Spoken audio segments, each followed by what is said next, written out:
let's get started here. Okay.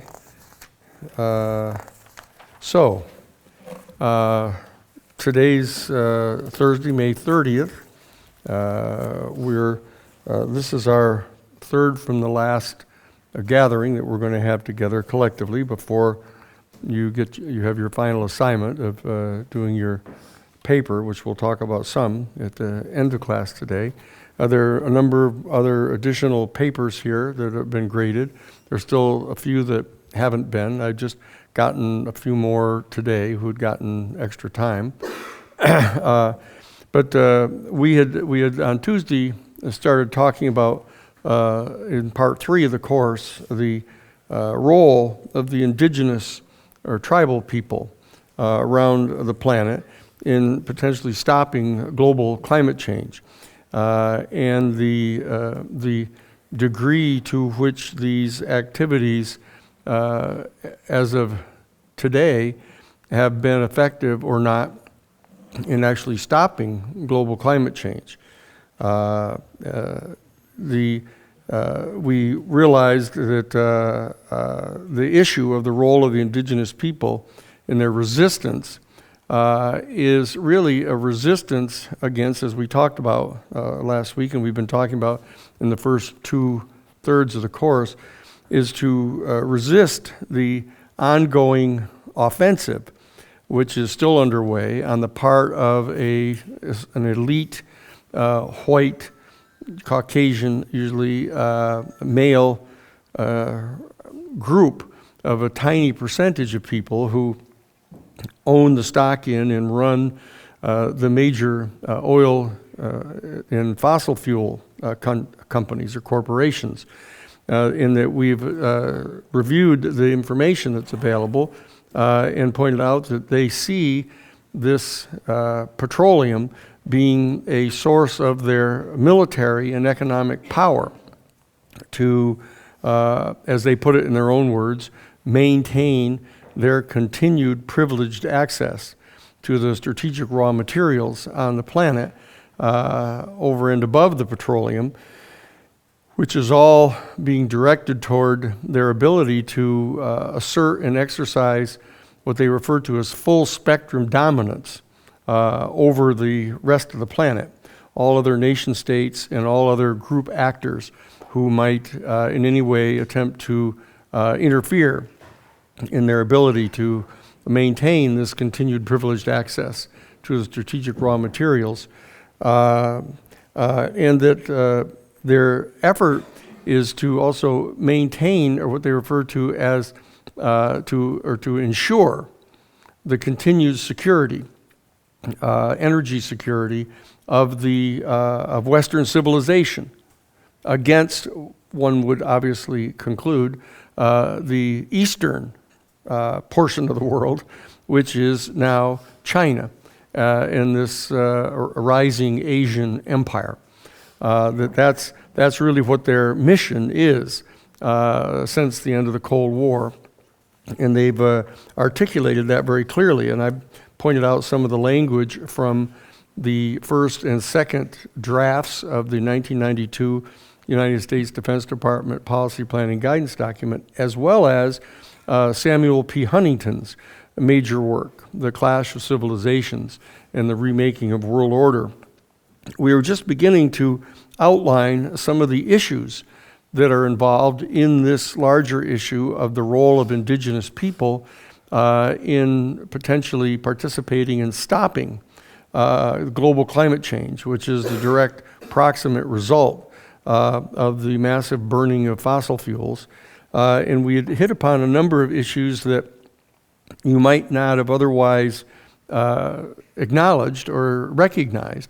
And the first of these was that the indigenous tribal peoples of the world that we're talking about are not limited to North American Indians, such as the Great Sioux Nation or the Lakota people or the Apaches or the Navajo or the Mohawks and others that you've heard about, but that they also include the indigenous tribal people of Vietnam and the Middle East, various Middle Eastern tribal societies that have been extant for tens of thousands of years. And they include African tribes in Nigeria that have risen up in opposition to the Royal Dutch Shell drilling there, in Central America as well, in Ecuador specifically, as well as in Mexico. And of course, most recently, as you know, in Venezuela, that we know that it was the coming to power of the indigenous people in the election of what's his name? Nope. What? Chavez. There it is. See, that when Chavez was one of the very first genuinely indigenous people to rise to a position of power in any of the major nation states. And he in fact began right away utilizing the domestic oil in his country to not only spread the wealth out among the people in their country, but he began to actually pay off the debts of other South American countries that had become indebted to the World Bank and to the International Monetary Fund, that had all been targeted by this tactic that had been adopted by the Western elite, and that is explored in John Perkins' book, An Economic Hitman, in which he talks very clearly about there having been this conscious plan on the part of the elite in the United States to basically encumber these South American nation states with major debt by foisting upon them through manipulating the people that they'd put into power in their governments down there, to get them to accept the argument that they needed more development in their country, that it wasn't sufficient to have the indigenous people living on sustainable farms and subsistence farms and being able to raise their families in the countryside, that they needed to have more industry. They needed to, therefore, have a lot more electricity to run the factories, and therefore they needed to have hydroelectric dams built. And so they had to take out loans. The nation state had to take out loans from the World Bank and to repay the International Monetary Fund large interest rates on these loans. And therefore, in order to get the people to come up off their local farms to come in to work in these factories, that what they were doing is they were seizing the land by eminent domain, the leaders of the nation states down there, and that they were commandeering the land and using them to grow sugar beets and cut flowers and sugar cane and other type of exportable products, so they could generate a cash flow for their country, and then they could use that cash to pay off the loans and the interest on the loans. And what happened is when Chavez came to power in Venezuela, he actually began to use the income. He refused to allow the oil inside Venezuela to be exploited by foreign oil corporations. And what he did is instead they had their own national oil corporation, and when they were selling oil on the international market, they were distributing the wealth by paying off the loans of other countries in South America. This, of course, generated a major effort on the part of the American Central Intelligence Agency to undermine the Chavez government, and they infiltrated and instigated challenges to them, just as the American Central Intelligence Agency had done earlier in Cuba to try to stop the new Cuban revolutionary government that had come to power in January of 1959 from having any diplomatic relations with China or Russia. And the same thing that they had done to Chile when Allende had come to power and was attempting to establish a social democratic or democratic socialist economy, a mixed economy in Chile. And so that that the point I'm making is that the coming to power of genuine indigenous people in Venezuela had caused them to be attempting to do something entirely different than just to pursue the short-term economic self-interest of their own country, because they had a greater sense of relationship and community with the other indigenous people in South America. So that's the first point that we were pointing out when we're having this discussion about the role of the indigenous people in potentially stopping global climate change, that there were, by indigenous people, we mean a lot more than the North American, Native American people. The second point that we were raising at the end of a class was that there are a whole range of methods that have been employed by indigenous people to resist the exploitation of their resources, in this particular case having to do with petroleum largely, and that these types of tactics that have been deployed by them have varying ranges of success, but that there's a whole spectrum of these kind of tactics that were adopted. You start out with the first level of tactics that we talked about, which are those that are totally peaceful and pacifist, that have to do with government licensed demonstrations, public demonstrations, that they apply for permits. They're given particular areas where they can demonstrate that don't threaten any type of actual physical interference with the ongoing activities of the elite and attempting to exploit their petroleum. They include marches, public marches, and cross-country runs to try to attract attention. They write letters to the editor. People write books about it. They hold prayer vigils. They engage in lobbying of their own state legislatures or national legislatures to try to protect the environment and the people against the ravages of the oil and fossil fuel exploitation. And they then often resort to litigation, actually attempting to drag those oil corporations into court and undertake depositions against them to dig out the evidence showing the knowledge on the part of these executives in these oil corporations that they're radically despoiling all of the natural resources of the people there, and that they know that they're in fact causing global climate change. So not just having an immediate short-term impact on the local environment of the indigenous people, but actually having an adverse impact on the entire global climate system. And then there are boycotting. They've organized boycotts of the products of the petroleum company, and they also engage in major campaigns for divestment. They try to get people around the world to divest, that is, to withdraw their financial support for these corporations and financial institutions that are supporting them. So we were pointing out that there's a whole range of completely peaceful, pacifist, lawful activity that the indigenous people have engaged in to try to push back against some of this exploitation of their oil and fossil fuel resources. But there's another level that they go to, which is sort of a middle level of resistance. They engage in physical sit-ins.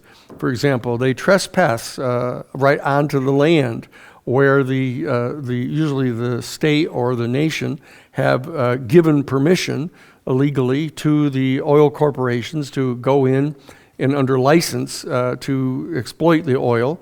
And no matter what they're doing to despoil the environment, the legislators or the executive branch officials in that nation have authorized that activity. Not unusually, because there's large amounts of money being paid to those legislators by the oil corporations and fossil fuel corporations to authorize them to do this.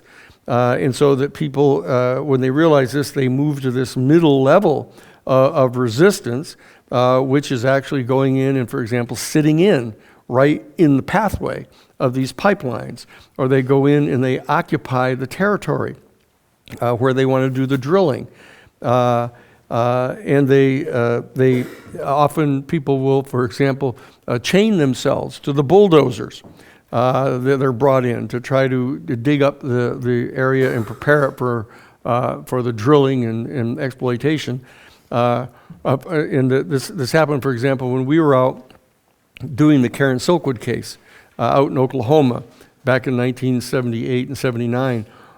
Much to our surprise and chagrin, we discovered that while our whole Silkwood team was there in Oklahoma City doing the litigation, there was an attempt to build the largest private nuclear power plant in the entire United States, right there in Oklahoma.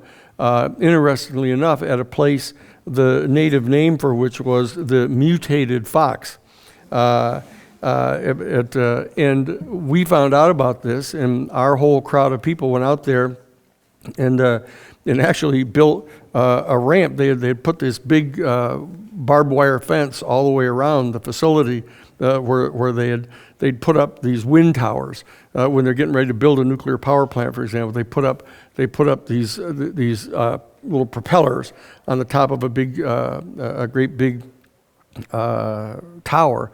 That is gauging the wind, so they'll know in which direction the radioactivity will blow when it starts leaking from these facilities. And they want to determine at least what the pathway of it is, usually so they can do studies to see how much cancer rates are being generated downwind from these things. And we found out about this, and people called us and kept asking us what this thing was, and our people happened to know what it was. So our people all went out there, and when they got to this great big huge barbed wire fence with all the razor wire and stuff over it, what they did is they built a great big set of ramps and trucked them in and rolled them up to the fence, and everybody just walked up these big long ramps and down the other side onto the property and chained themselves to the bulldozers with carborundum chains. And so when the much anticipated arrival of the local sheriffs came, they came in and they tried to saw the chains off and were breaking all of their saws, and so that they had to go get a whole bunch more. And so during that time, our people were completely peaceful and kept telling the sheriffs and the police, you know what this is. They're getting set to build a major private nuclear power plant here. And the reason they have these little whirly gigs up there is because they're going to be blowing radiation down on you guys. And all the police were shocked. They had never heard anything about it. And so they eventually ended up joining with us. And they arrested us all. Including the 1-year-old baby of Patty Austin, my secretary, who I think still holds the record of being the youngest criminal charged with felony trespass onto a sensitive infrastructure. But anyway, we were all acquitted. They dismissed all the charges later. But this kind of thing, which is kind of a middle-level activity. It's not completely licensed by the state. It's not authorized by the local officials. You're in certain defiance of their juridical authority. But you demonstrate that you're willing to ratchet it up a little bit because you're completely outraged by the comparative ineffectual results of your peaceful demonstrations against them. And this is also taken the form, as you know, of tree sitting. Has happened now. The Earth First people, what they do is when they realize that they're going to be cutting down a bunch of forests that actually put oxygen up into the atmosphere and take the carbon dioxide out, they actually get up in the trees and sit and tie themselves to the trees and keep the trees from being cut down. These are some examples of sort of a middle level activity to try to stop the people from exploiting these resources that are all contributing to global climate change. Because in addition to trying to stop the drilling of the oil and the burning of the oil and the mining of the fossil fuels of coal, et cetera, and the fracking for natural gas, there's also this issue of protecting the forests that are instrumental in, let's say, drawing down the carbon out of the atmosphere and generating oxygen. So these are all part of the whole environmental protection movement.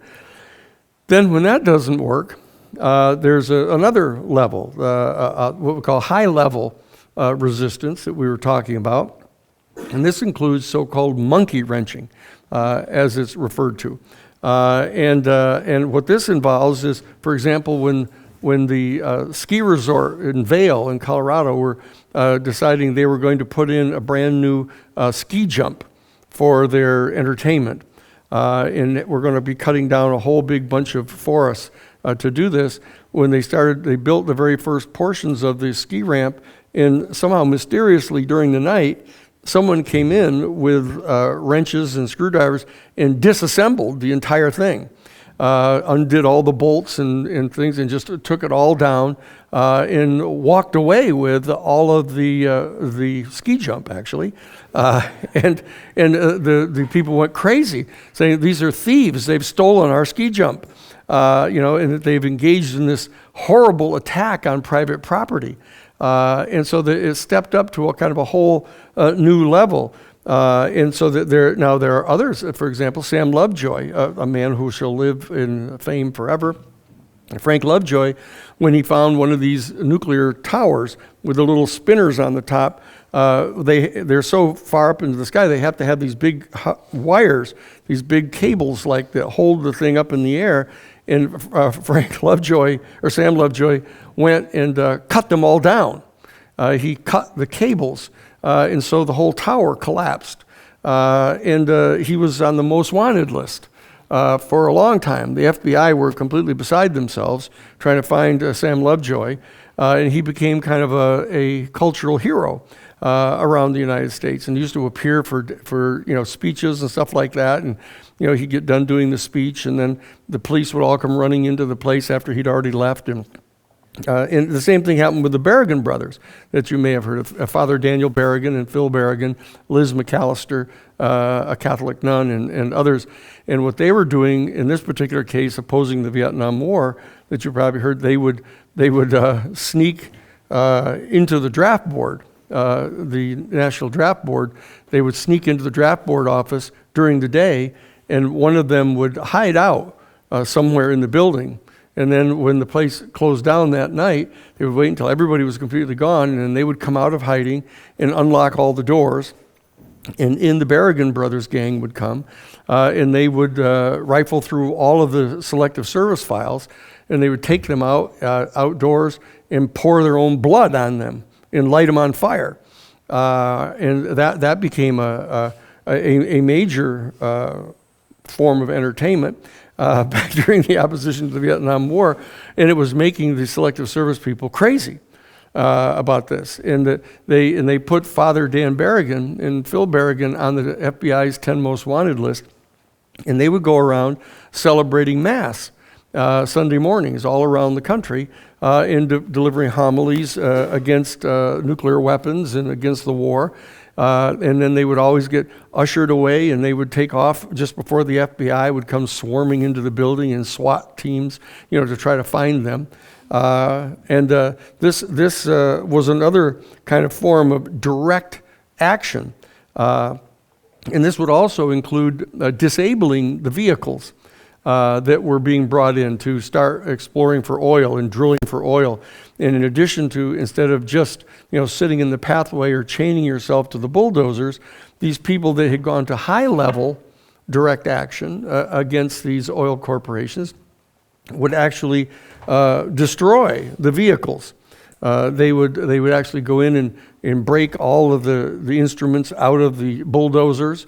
They would cut their tires and flatten the tires of all these trucks and stuff like this.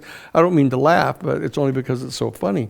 And they would do these types of things, and this is actually considered property destruction. It wasn't of the passive kind where they would just unscrew the thing and take it away. They would actually wreck these things. Okay, and now I was called in, for example, slightly a different thing. Out in Wyoming, there was a plan during the Carter administration. There was a proposal to build these big underground tunnels to move nuclear missiles around. so that they couldn't get hit by Soviet missiles, that we could tell where the silos were and they could attack. So what they did, they had these missiles, what they call them, mobile missiles, they call them anyway. And what they would do is they would have them on these big like train cars, and they were going to build a whole long series of tunnels under the ground in New Mexico, in Nevada, in Arizona, in these big open areas. And then they were going to shuttle these missiles around so that the Soviets from their satellites couldn't tell where they were. Well, in the meantime, they were going to be destroying the water in the area and using up all the sand and cement and water and ruining everybody's land. And so I was asked to chair a meeting of the people from those areas, and a major alliance was formed between the farmers and the ranchers and the Native American indigenous people. And we had a whole long day of discussions about what should be done about all this, and finally the Native American leaders started standing up one by one saying, I have a hunting rifle, and if anybody tries to come on to my land or our land with these, we can shoot the tires out of these trucks where they're coming in to load in the sand and all of that. And this has escalated considerably. And then the ranchers, white ranchers and farmers said, yeah, we've got rifles too. And they actually got all the way to the point of discussing basically armed opposition to these people. And I had the good fortune of being asked to appear at a local television station to announce what the decisions were that were being made by this gathering. And I told them, I said, look, if they try to come in here, there are going to be people that are going to take up arms against them. And they'd better be ready for this if they're planning to do this. And it turns out that they scuttled the entire project because they knew that the local people, farmers and ranchers and indigenous people, were willing to take up arms against them. And they were not ready to go to that level. And they weren't prepared for that type of bad press, that problem they were going to have. So that is a what they call high level direct action against them. And then it moves up to an even higher level, and this is where we started getting more uncomfortable during the discussion at the end of the last Tuesday's discussion. Then you have the entire question of direct anti-materiel violence, and not just the breaking the dials and stuff on a bulldozer or cutting their tires and stuff, but this is actually blowing things up. This is mounting a type of an insurrection against the authorities and the corporations, where people will actually go in and set things on fire, or they'll blow them up, and they'll start using guerrilla tactics against these people. So as you see this kind of escalating levels of direct action against these oil corporations and coal mining corporations, et cetera, it's obvious that the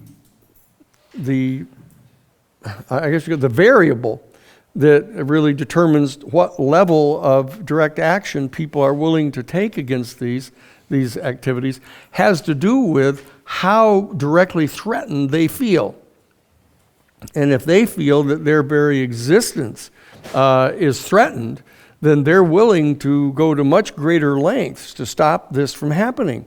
There are other people much farther away who kind of may be abstractly opposed to the M1 missiles, or they may be opposed to the drilling of the oil in the middle of indigenous territory, and they may be willing to write a letter to their congressman. They may be willing even to divest some of their investments in Wells Fargo. But they wouldn't be willing to go to these kind of lengths until and unless they thought that they were personally directly threatened, they and their families, for example. But the thing that distinguishes the indigenous people is that their families and their lives are at stake. They are in the territory where the actual massive damage the immediately observable damages are being inflicted.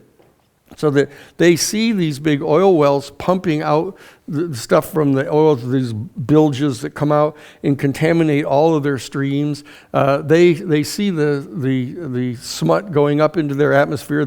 It's their homes that are covered with the waste that is thrown up into the air from these kind of activities. It's their air that can't be breathed.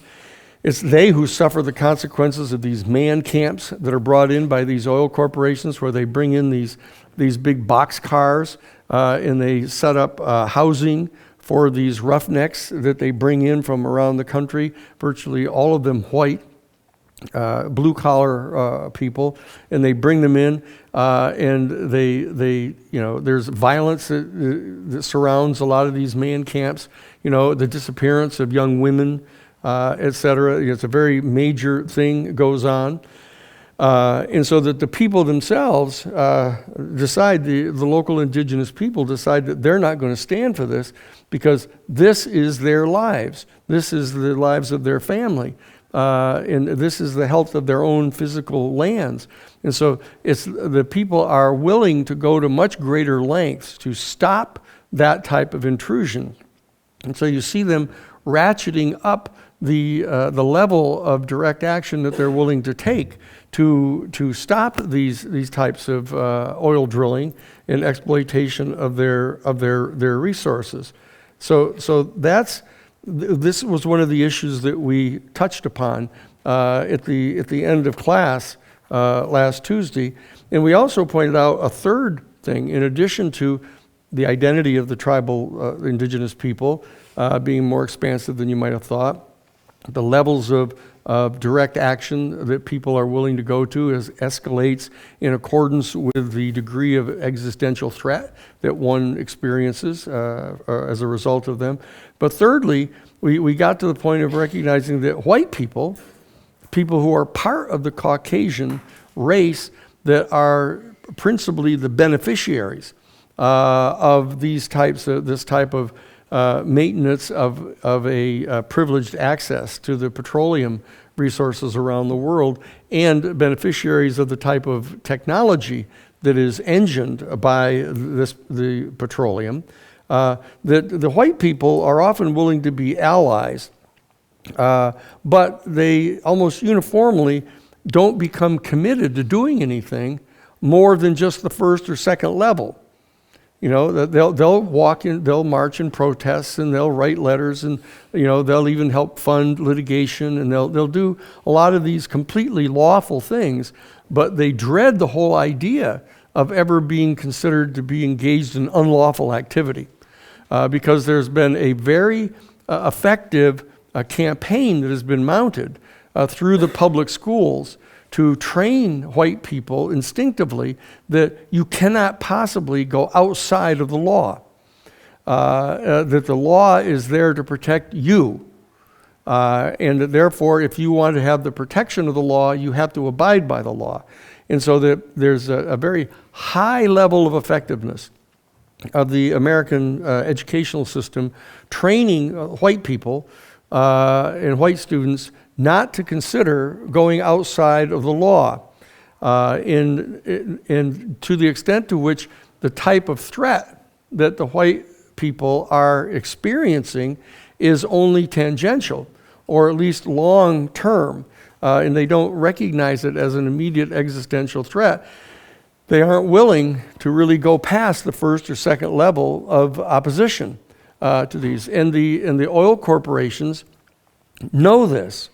And their security forces know this, and that they bank on that, because the reality is that they really, at the present time, would not be prepared to deal with a real major insurrection of any kind on the part of major amounts of white people joining together with the indigenous people to protect against the immediate short-term damages that are being visibly inflicted upon the indigenous people.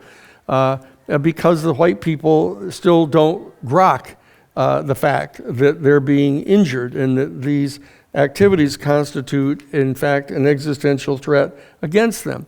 So that their opposition to this type of oil drilling and fossil fuel burning and all that remains a theoretical thing. It remains an ideological position. It remains kind of an abstract belief or a philosophy, but it isn't real. It doesn't rise to the level of an immediate threat to their existence, and so they aren't motivated adequately to do anything else.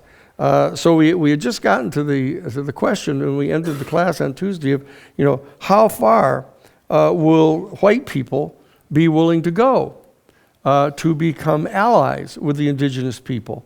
If the indigenous people begin to rise up to protect their own homelands and their own families and children in their own immediate environments against this type of massive exploitation, how far are white people willing to go to support them? And what I want to do is today I want to deal with two particular subjects in this vein. One of them, of course, is going into the details of what has been done so far stateside with regard to the indigenous people in the Dakotas to try to oppose the Dakota Access Pipeline and what they're preparing to do to oppose the Keystone XL pipeline. I want to address those things, but I want to do a quick update before we turn our attention to that to deal with an update on the Trump impeachment. Now, how many of you here saw the entire 10-minute presentation by Mueller yesterday? One. Okay. So let me tell the rest of the class basically what it is that happened. Won't take 9.5 minutes. And that is that Robert Mueller, the author of the 2-volume investigative report that was issued almost 2 months ago now, that he came out suddenly and made a public statement. He appeared in the press room of the Department of Justice, and he came out and he said just a few very important things. Number one, he said, in effect, look at Attorney General Barr publicly stated that the reason that I did not file any criminal charges against President Trump for his obstruction of justice was because I didn't find adequate evidence to support such charges. That is not true. The reason that I did not bring criminal charges against Donald Trump for obstruction of justice is because of the White House policy paper that had been prepared, which generated internal Justice Department guidelines prohibiting me from criminally indicting a sitting president. Okay? And that's why I didn't. And what I did instead is I laid out the evidence showing what evidence there is to support a charge of obstructing of justice in 10 different specific instances. And it is under our Constitution up to others to make the decision as to whether or not to charge the president with criminal activity. Never did say, I'm talking about Congress. I'm talking about the House Judiciary Committee. He didn't say that. But it was perfectly clear to everybody who heard it that that's what he was talking about. Okay? So that's number one. And what he said also is he said, I would like to congratulate all of the people that were involved in this investigation. They are all people of very high integrity, that it was perfectly clear that we had complete legal and constitutional justification in initiating and undertaking this investigation, including the investigation not only of the Russian interference in our 2016 election, but also our investigating the Trump campaign and investigating the president for potential obstruction of justice. He said all of those things were completely constitutionally supported, thereby pushing back against Trump, who is now insisting that there were corrupt motives initiating this particular investigation, that it was simple political bias against him, citing a couple of the FBI people that were involved initially before they were dismissed from the Mueller team. Their comments about not allowing him to become president or stay in there. So he secondly pushed back against Trump's statements and Barr's investigation that is going on right now, where he is attempting to investigate the origins of the investigation. So those two things are extremely important. That he, in the first instance, basically handed the ball to Congress, saying, look, here's the evidence of the obstruction of justice. This was a completely constitutionally authorized investigation. This is the evidence. The only reason I didn't indict the president is because I can't do so because of this regulation inside the Justice Department. And I was an employee of the Justice Department. And I am hereby resigning, which he did. He resigned yesterday. And said that this, and then he said, thirdly, this is all I'm going to say about it. So if the Congress or anyone attempts to subpoena me and bring me in to try to ask questions about things any further, like, for example, without saying so, did I mean that Congress should be investigating him for impeachment now? I'm not going to answer questions like that. This report is speaking for me. That's all I'm going to say. So if you try to subpoena me and bring me in, it's not going to be productive because I'm not going to say anything other than what I've said here. And what I'll do is I'll read you the pages, and so he did that as well. Okay. Now the response of CNN and MSNBC, and surprisingly, even some of the commentators on Fox News actually said that it was perfectly clear that Mueller was intending to turn this report over to Congress, to have Congress begin impeachment procedures against Trump. And so virtually everyone has said now that we are much farther down the road toward the impeachment of Donald Trump today than we were prior to yesterday's comments by Mueller. Okay, so that in addition to that, he blunted, or may have blunted, the impetus for the Barr investigation at the behest of Trump, investigating the origins of the investigation. Now, that cuts both ways, as you know, for us, because I was perfectly happy to have them investigating why it is that the FBI secured the FISA warrant against Carter Page. Because I think the more digging that's done on Carter Page and in his meetings with Igor Sechin, the better. Because there are many reasons that we've outlined earlier to suspect that there was, in fact, a quid pro quo arrangement made between Carter Page as a member of Trump's National Security Advisory Committee and Igor Sechin, the chief executive officer of Rosneft, the nationally owned oil and gas company of Russia. There's every reason to believe that there was a quid pro quo agreement that 20%, 19.5% of all of Rosneft would be sold to Trump and his associates if, in fact, he were elected and he, in fact, took steps to remove the sanctions against Russia that had been imposed on Russia by the Obama administration as a result of the incursion into eastern Ukraine by Russia to take control of Crimea. And later, additional sanctions that were imposed by the Obama administration on the grounds that they said that Russia was interfering in our 2016 election. So that in this quid pro quo would constitute the very type of agreement that Mueller in Volume 1 said that he was unable to find.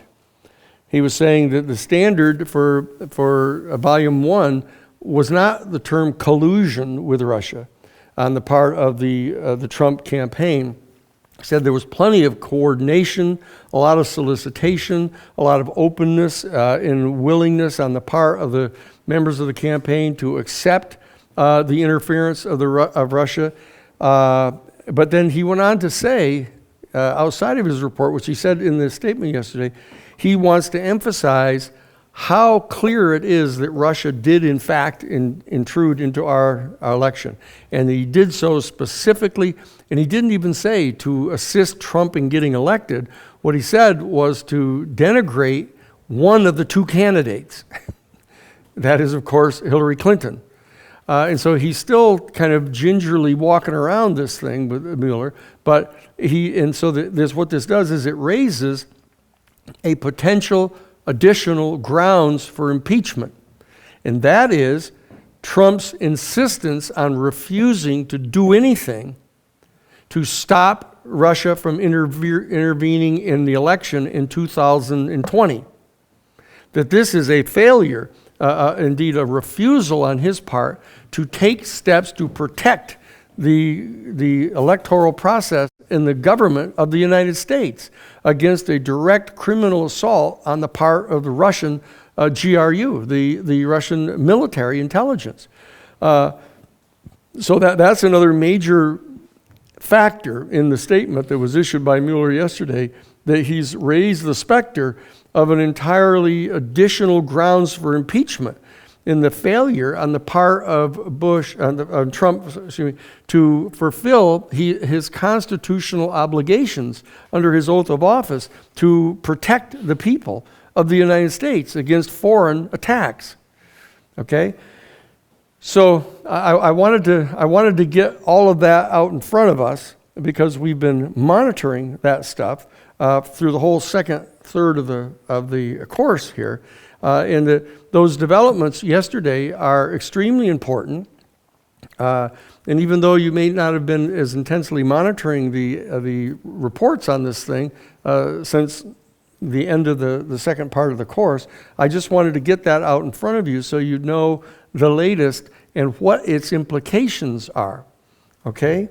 Now, the second thing that I want to do today, of course, I guess before leaving that subject, I should point out that the response on the part of the Democratic Party people is important. The response to Mueller's statements, and it's clear now that another dozen Democratic Congress people have now publicly stated that they want the impeachment resolution to be begun now in the hearings for impeachment. And so this puts additional pressure on Nancy Pelosi to try to continue her drumbeat of saying that, look, we do not want to have hearings begin officially under the auspices of engaging in an impeachment inquiry. We have all kinds of authority to engage in hearings, to get the information. And it's clear what she wants to do, as many of you pointed out in your papers that you were aware of, that she's wanting to gather the evidence publicly for the people who aren't going to read the 448-page report, to present it in dramatic form, and to have direct witnesses come forward and testify about the acts of obstruction on the part of President Trump. And that she thinks that may well lead to the return of articles of impeachment when the country has come to that general state of consciousness.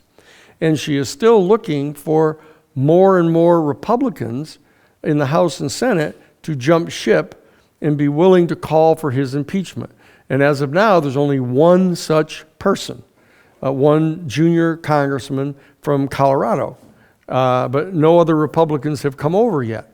And so what Nancy Pelosi is saying, let's put it to them. Let's put it to them, building up more and more and more of this public evidence now in public testimony, and then identifying the congressmen people and the senators who will not do anything about it in the election in 2020. So that's the update on what happened there. And so what I want to do now is I want to give you a sort of an update on what the level of opposition is on the part of the indigenous people here in the United States, in North America, against the Dakota Access Pipeline and the Keystone XL pipeline. So you'll see that there was a full panoply of the first two levels of opposition. The strictly lawful, licensed, preferred forms of opposition to the pipelines going forward, and even secondly, into that second group of some kind of unlawful activity they were willing to take. Yes? Just before moving on to that, I know the legislature is having some difficulties enforcing the subpoenas they were getting to gather this witnesses and public testimonies. Do you know what the status is in the judiciary in enforcing that? Yes, there have been two opinions, federal district court opinions, in two of them in the District of Columbia. One of them has ruled that Trump has to turn over his tax returns to the Government Oversight Committee that has demanded them, because it says so on the face of the statute, saying that when the chairman of the House Oversight Committee demands the tax returns of any party, they shall be turned over to him.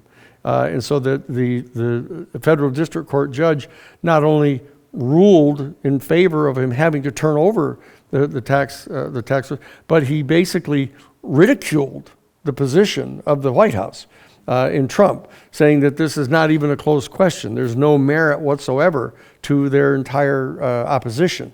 And the second one is that they have ruled that, the second judge has ruled that the documents that have been subpoenaed by the Judiciary Committee, other documents, not the redacted portions of the Mueller report, but other documents that they have subpoenaed from the White House need to be turned over.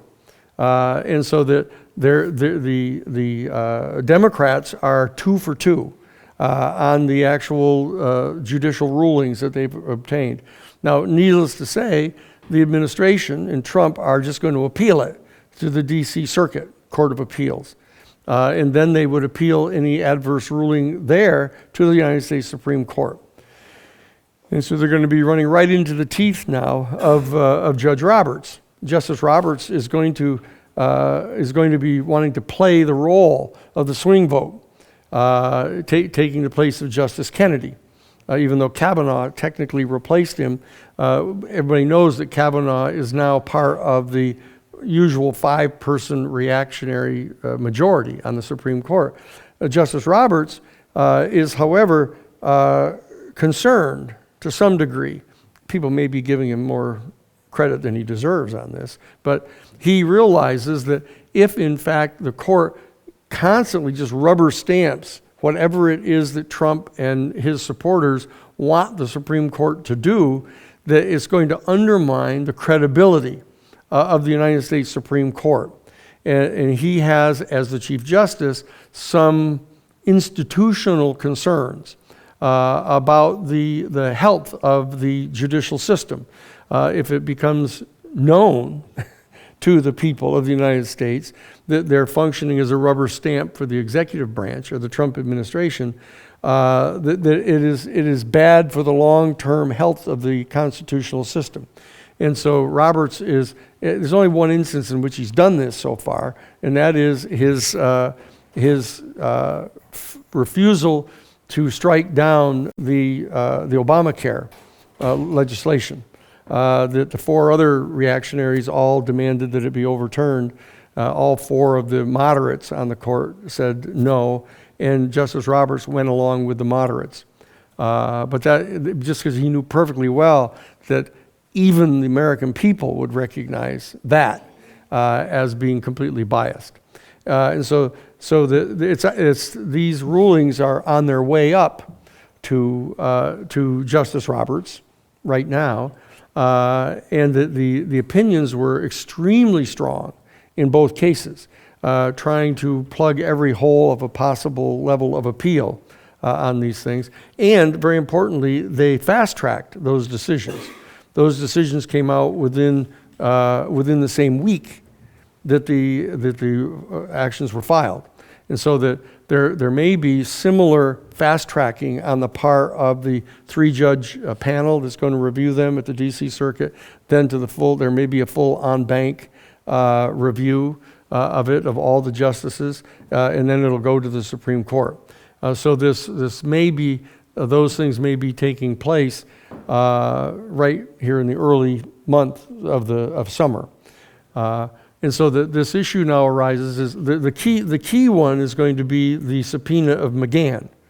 The subpoena of Don McGahn, the legal counsel for Trump in the White House, the White House counsel, is the guy who has already given some 30 hours of testimony to the special prosecutor's staff and told of firsthand eyewitness under oath knowledge of these specific actions taken by Trump to obstruct the investigation, including ordering McGahn to get the Attorney General to fire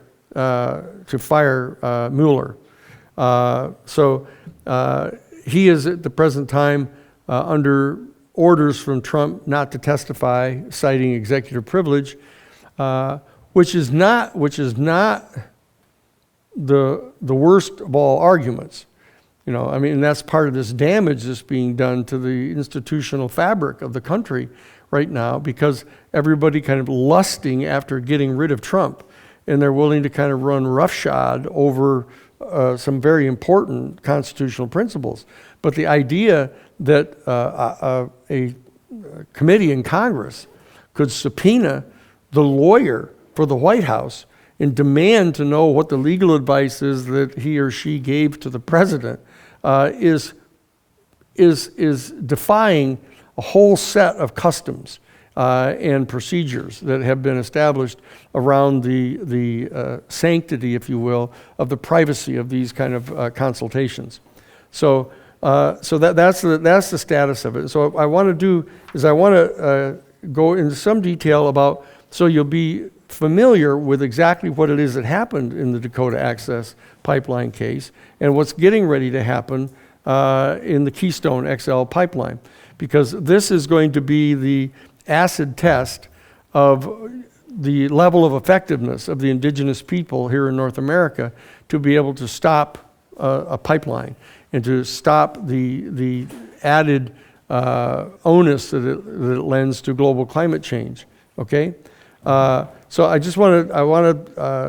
given you some basic information about it, about the decisions that were made to go forward with the Dakota Access Pipeline and to move the route of the pipeline from 10 miles north of the 92% white community of Bismarck to down within 250 yards of the 82% Native American Standing Rock Sioux Reservation.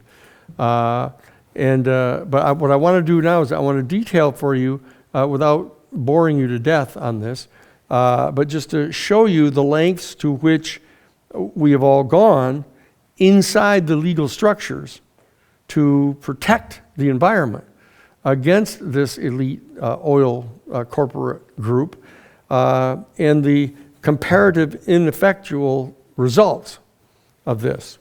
Thereby, just so I'll foreshadow this, opening on to the question of what additional actions are merited now in light of the ineffectiveness of seeking the legal redress here.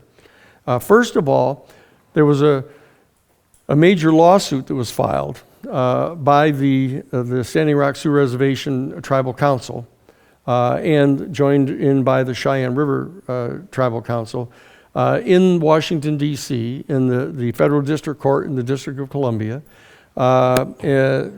asking to have the pipeline construction stopped because it was in violation of the Environmental Protection Act. you'll remember I pointed out that they were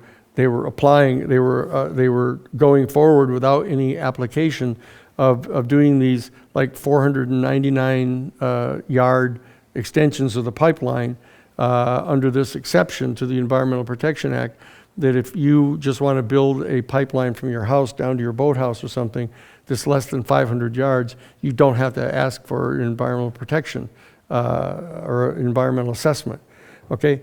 And so they kept doing this over and over and over again. And so that the tribe, once they realized that they were heading on down to where the Standing Rock Sioux Reservation is and getting ready to go under their sole source of drinking water in Lake Oahe, that they filed this action in Washington, D.C. The case was assigned to Judge Boasberg. Judge Boasberg in the Washington, D.C. District Court is a member of the William Bennett Williams Legal Lodge. It's a private, like, fraternity for lawyers. And there are these various types of political and professional associations that lawyers join or don't join. But this particular one, the William Bennett Williams Legal Lodge, is in fact a private fraternity of men who are all criminal defense attorneys for corporate criminals. That's what they do. They like to refer to it as white-collar crime, as distinct from blue-collar crime or no-collar crime. And that Boasberg is in fact a long servant of the corporate criminal interests. And he got this particular case, and he demonstrated over and over again that he was flagrantly biased on behalf of allowing this pipeline to go forward.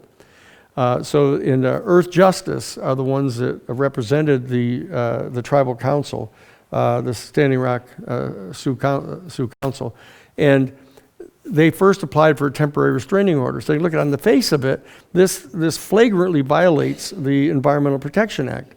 That not only did they do this nitpicky 499-yard thing without any environmental assessment in violation of the Equal Protection Act, of the Environmental Protection Act, but the fact of the matter is they identified a zone of impact for the oil pipeline, which came right down to within 250 feet of the Standing Rock Sioux Reservation, and they designated as the potential adverse impact area the entire area from that point northward, even though it was on the river flowing southward. And that they said that the zone of impact, therefore, didn't have any Indians in it, and didn't have any racial minorities in it. And therefore, there wasn't any problem with going forward with this. I mean, it was like a Trump argument, which is, on the face of it, completely hysterically crazy. But the fact that they put it down on paper caused even Judge Boasberg said he found it very hard to believe that was done in good faith. Okay, but it didn't make any difference to him. And so he denied the temporary restraining order. And he said, and therefore, they're going to be allowed to continue going forward with their construction while I'm trying to determine whether or not this has to meet the requirements of the Environmental Protection Act. And he said, I'm willing to take briefs. I'm going to give the pipeline 2 months to file their briefs. I'm going to give the defense, another 2 months to file their reply. So he's basically giving them 2-month chunks of being able to continue going forward apace, building this pipeline without any type of oversight or supervision at all. And so what we did is the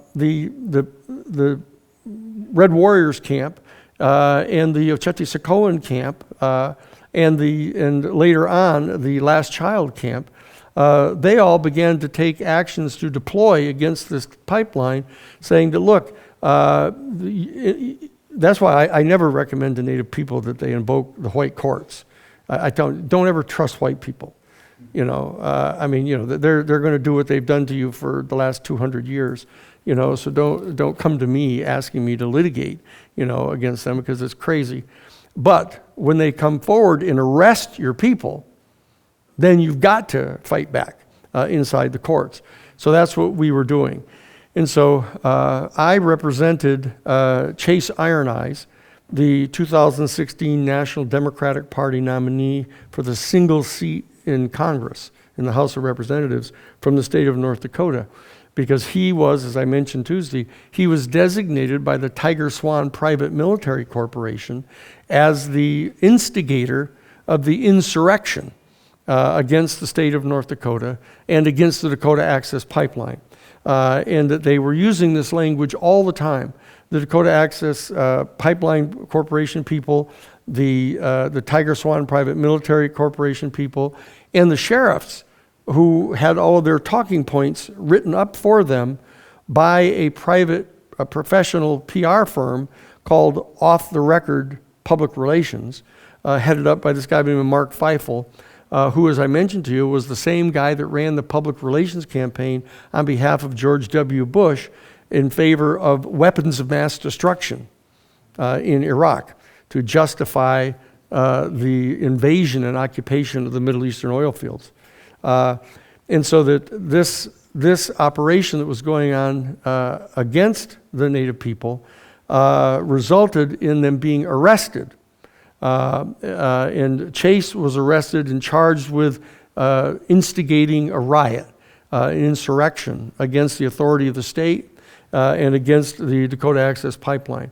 And he was also charged with felony trespass on property that had been purportedly purchased by the Dakota Access Pipeline Corporation away from a person who had ostensibly purchased it, in effect, from the U.S. government.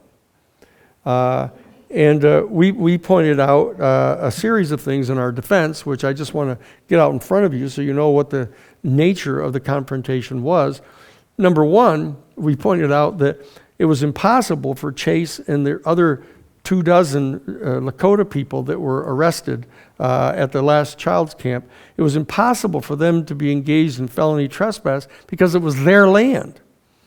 You know, and that at the pipeline, there's a statute on the books in North Dakota saying that a corporation that is not engaged in agriculture cannot purchase any land in North Dakota, you know, or any agricultural land, which is what they designated this high desert prairie the high plains prairie. So number one, they were in complete violation of a black and white statute on the books prohibiting them from purchasing such a piece of property. Secondly, the person from whom they bought it, allegedly, had derived his title from the United States government, who had sold the original landowner the title to the land, and the United States government never had any title to the land. Even under their most forward-leaning theory of how they took land away, they had never, in fact, done anything to take this particular land away. It was never ceded under any treaty to the United States government. It was never seized by the United States government under any of its various attempts to do so. And it was just set there as this unique area of land that, lo and behold, continued to belong to the people of the Seven Council Fires. And so we asserted that to the court, leaving the court kind of standing there like a deer in the headlights, you know, about, whoa, wow, what are the implications of this, right? And then secondly, we said with regard to the insurrection charge or the inciting of a riot against the state and the pipeline, we asserted a thing that's called the necessity defense. That we argued and had all of the historical common law citings in support for this, that there is a doctrine at law that if in fact the classic example is if you're standing along the highway and a 2-year-old wanders out into the highway and there's a big 18-wheel tractor trailer truck bearing down on the child, and you rush out into the highway and snatch the 2-year-old up and get her out of the way of this tractor trailer truck and save her life, and then you're charged with jaywalking. You know, when you come into court, you can put on the defense to show that it was necessary for you to violate that far lesser offense of jaywalking in order to accomplish the greater good of saving the life of this child. Just on the face of it, what does that take? A political IQ of about 4, to understand the legitimacy of that argument. So that doctrine exists.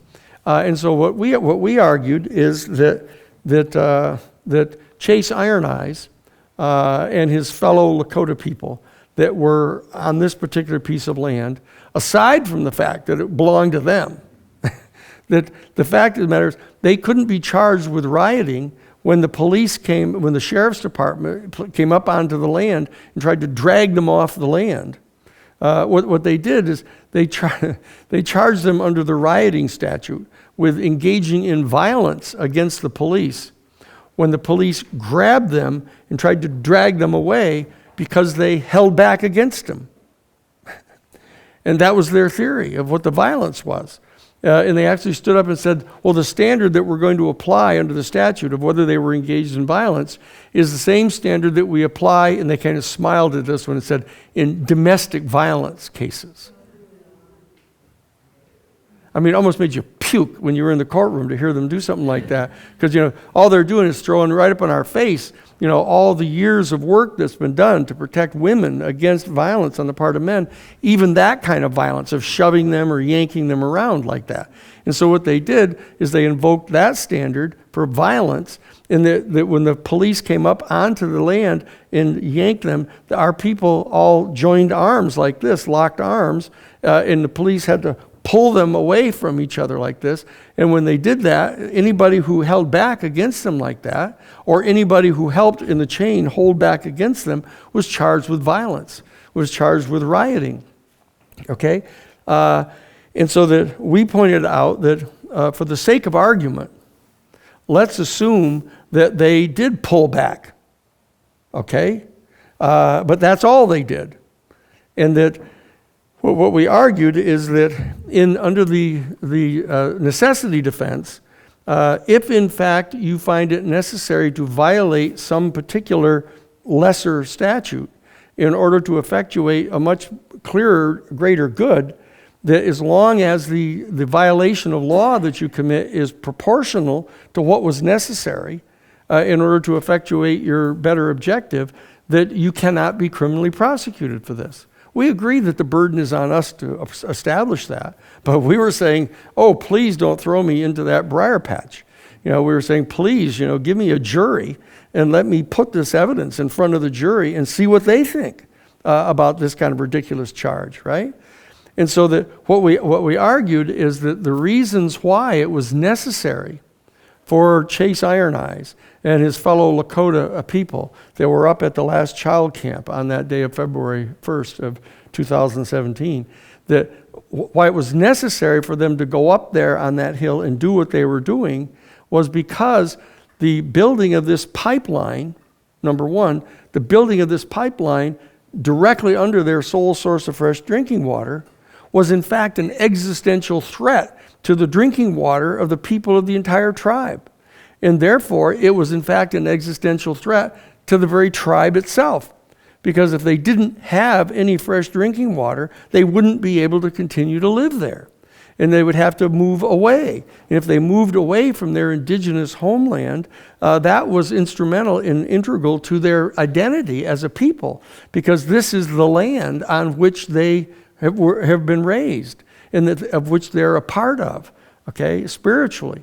And so we said this was an existential threat, this pipeline, because we pointed out that the pipeline people were in fact lying to the public, lying to the people, when they said that this pipeline presented no significant threat to the water. We proved that in fact the safety system, the detection system that they had on this pipeline, which put 91,000 gallons an hour of oil through that pipeline, was completely incapable of even recognizing a leak in the pipeline of below 1%. And so if there was a 1% leak in the pipeline of 91,000 gallons an hour, they could be leaking 9,000 gallons of oil into the lake every single hour, and they wouldn't even know it. Not only that, but they didn't even take steps to be able to detect it. Okay? And so we pointed out time after time after time that this pipeline did in fact constitute an existential threat, not only to the water, but to the future existence of the tribe.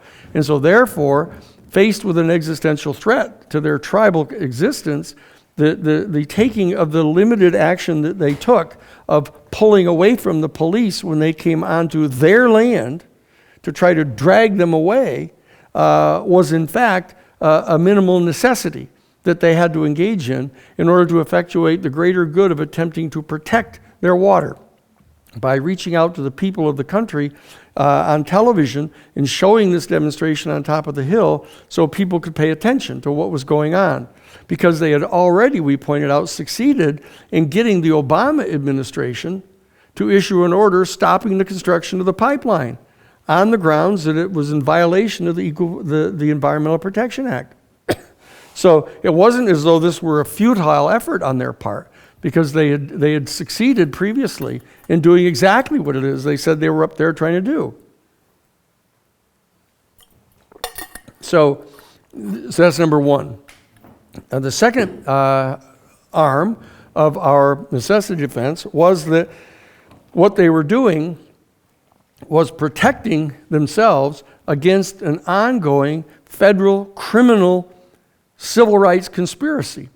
What we showed is that the oil corporation and the pipeline corporation had intentionally and knowingly moved the planned route of the pipeline 10 miles north of the 92% white community of Bismarck down to 250 feet north of the boundary of the 82% Lakota reservation, that they had done that specifically because of the race of the people, that they were doing it there, and it was a complete violation of the 1964 Federal Civil Rights Act. There are specific provisions of it that make it unlawful for any United States agency, such as the U.S. Corps of Engineers, U.S. Army Corps of Engineers, to issue a license to the building of any dangerous or potentially noxious infrastructure anywhere on or near the property of a racial minority community. And why did they have that regulation? Because that's what they do all the time.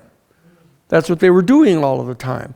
You could show that like 90% of the time, these big corporations would build these, smut plants and refuge dumps and,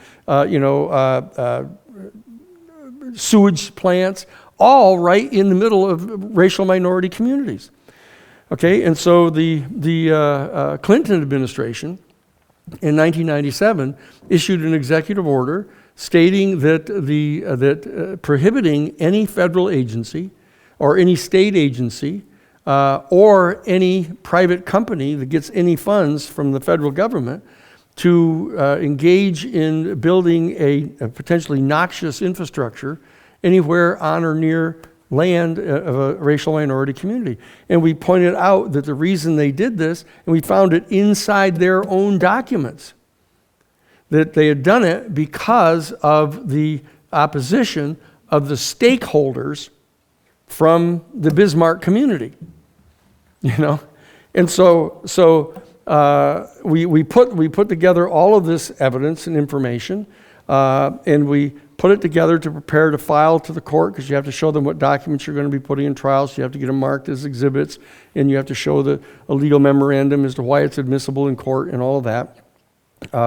And so that we were pointing out that this decision on their part to move that pipeline from the 92% white community of Bismarck down to the 82% community of the Native American people was undertaken motivated by a class-based, invidious, racially discriminatory animus against Native American people. And anybody who was ever in the state of North Dakota knows that's true. They know that the 92% white community there, almost all of them, harbor this type of an animus against Native American people. You know, it's like being in Mississippi and deciding whether or not the white people are racist, you know? And that we could point this, of course, we had to go to the lengths of pointing it out with evidence, because the judge isn't going to sit there and just say, okay, I believe you. You know, no matter how obvious it is, it could be as obvious as an elephant sitting in the middle of your living room, but they're not going to acknowledge it. So we dug in and found the documents that showed that the head of the Dakota Access Pipeline, in fact, there were complaints on the part of the members of the U.S. Army Corps of Engineers saying, this guy, Joey, what was the guy's last name? Joey something or other. Anyway, this guy, Joey, who is the head of the pipeline thing, he'd better stop making all of these racist remarks about Native American people, or he's going to blow the whole thing for us here. You know, we're going to lose our right to do the pipeline. And we got access to that information. And we issued subpoenas for the people that were saying it. They were filing those kind of complaints against him. And we filed a subpoena to take his deposition itself. Okay? And so that we went right down inside and we subpoenaed the records of the Dakota Access Pipeline. We subpoenaed the records of the home companies to ascertain what type of a record they had under the EEOC, the Equal Employment Opportunities Commission, of any kind of complaints ever filed against them for racial bias. And we demanded to have access to those documents. These people were hysterical over the fact that we were getting in their face like that. They thought they were going to be able to walk right over the top of these indigenous people. So that we got in there and we were playing an extraordinarily sophisticated game of chess against them using all of their own rules, right? And we got right down into their chest on this thing. It had the subpoenas issued. We had access to these documents. We were showing them to the court. And so that we said that not only does such a conspiracy undertaken on the part of the executives with each other to move this pipeline for racial reasons like this, not only does it violate, you know, Title 42, Section 1985, subsection 3 of the Federal Civil Rights Act, but it also violates Title 18, Section 241 of the Federal Criminal Code, in that this is a federal criminal conspiracy that was being undertaken by the executives of the Dakota Access Pipeline and the Energy Transfer Partners, executives, charging them personally with federal criminal conspiracy. And I mean, they almost crapped when they saw this. You know, when we filed this on them, because they said, "Why, who would dare say that about us?" You know, and I said, "We would dare say it. We would dare say it because it's true." You know. And so that we put that in there, and so they knew all of a sudden they were not the ones on the offensive here. That there was a counter offense being mounted against them, that they thought they were getting away with a lot by getting the local district attorney to charge, you know, Chase Iron Eyes and the other Lakota people with, trespassing, you know. And so here we were sticking them in the face, charging them with federal felonies, you know, that should put them in prison for 10 years, you know. And so the bottom line is, I don't mean to get excited about this, but the fact is this was very exciting. And so we had that laid out against them. And then in a third grounds for this, we said, look, what happened here is when the Dakota Access Pipeline Corporation realized that we were winning, actually, what they did is they reached out and hired the Tiger Swan Private Military Corporation to come in and substitute for their local security people. You know, and I've talked about Tiger Swan to you in the past. You know what that thing is. It's a spin-off of Blackwater International. Blackwater International, in turn, was a function of a major study that was done by the Halliburton Corporation under the CEO-ship of Dick Cheney, in between his service as the Secretary of Defense for George Bush Sr. and his service as the acting president during the W. Bush administration. He was the CEO of Halliburton. They financed a big study advocating the creation of private military corporations so that they could be hired directly by the oil corporations in the Middle East, and they would be immunized against the same kind of restrictions that would apply to U.S. military forces.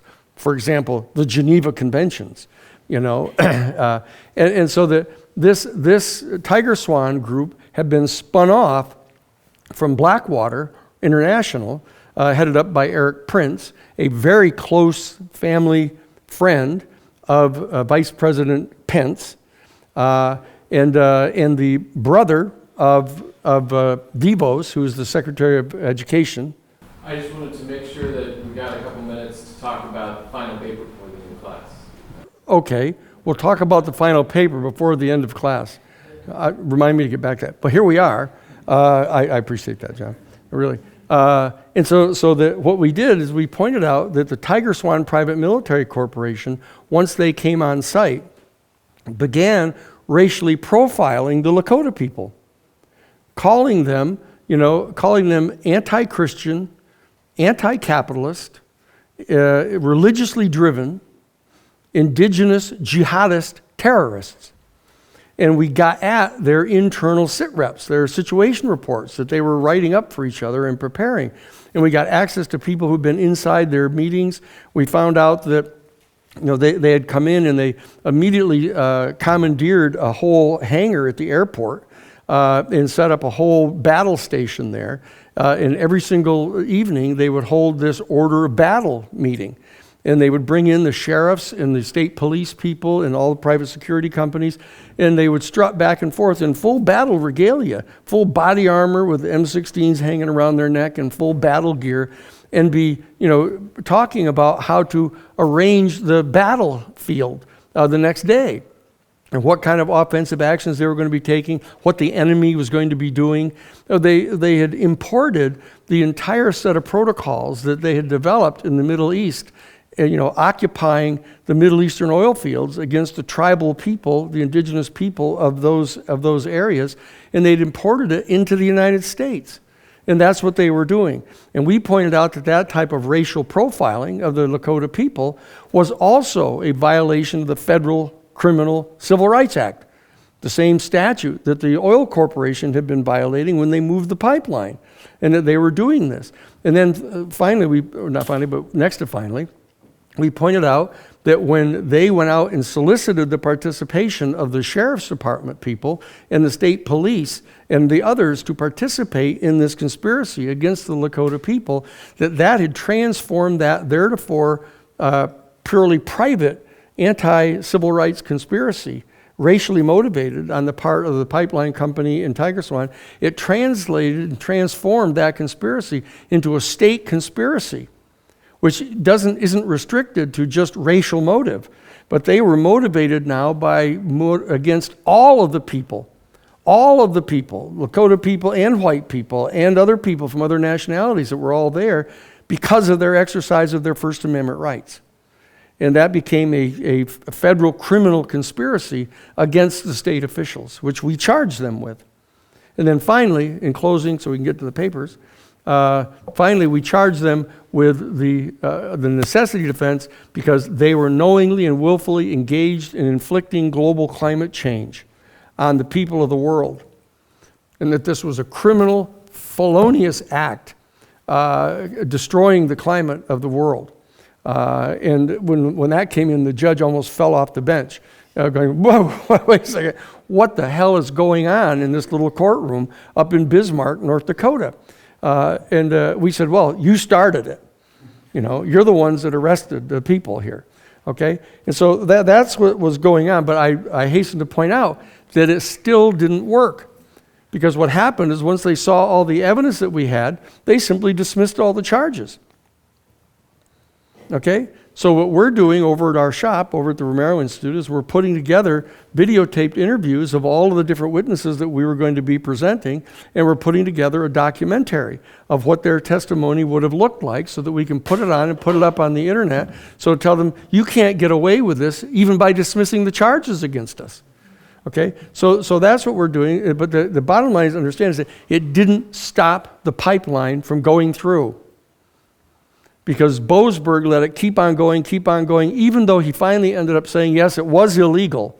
what they were doing, let's give them a chance to remedy it by preparing an environmental assessment now. And that's all they have to do, and we'll let them go forward. So it leads to the fundamental question is if this degree of work within the legal system doesn't work to stop them from destroying the environment, what's necessary now? So under the necessity defense, what is in fact the proportional degree of violation of technical statutes that can be undertaken ethically and within the fundamental concepts of common law that authorize you to engage in that type of activity to prevent this grievous harm? Okay, so that's where we'll leave it. We have two more meetings next week, Tuesday and Thursday. What I want you to do, I haven't seen all the prompts yet, but I should have, but I haven't. There are no prompts for see, no wonder I hadn't seen them. That was close. Okay, so look at what I want us to do is we're going to be discussing this in the next two classes. You know, we've laid out an awful lot here for you. You know about the details of global climate change. You know the seriousness of it. You know the action going on every night on the mainline news now about the impeachment. You know that now Mueller has even raised the question about the potential impeachability of Trump based on the fact that he's doing nothing to protect our people against an attack by a foreign power on our entire electoral process. And so there's this additional thing in front of us here about the potential impeachability of Donald Trump on the grounds of his intentionally and willfully inflicting massive damage upon the people of the world through global climate change. Whether it's for personal emoluments of him wanting to get a portion of the oil company in Russia or not. Now, if we can establish that, and I've got meetings going on tomorrow and the next day to see if we've got the goods on them yet on this, that if we can get the goods on them, we can sink them like an anchor, and we'll know what to do with all that evidence. But even if we don't yet get that information, the fact is we know he's doing it. And it wouldn't necessarily have to be for his own personal enrichment. It's just for the absolute failure of his oath of office to protect the people and to protect the people of the world.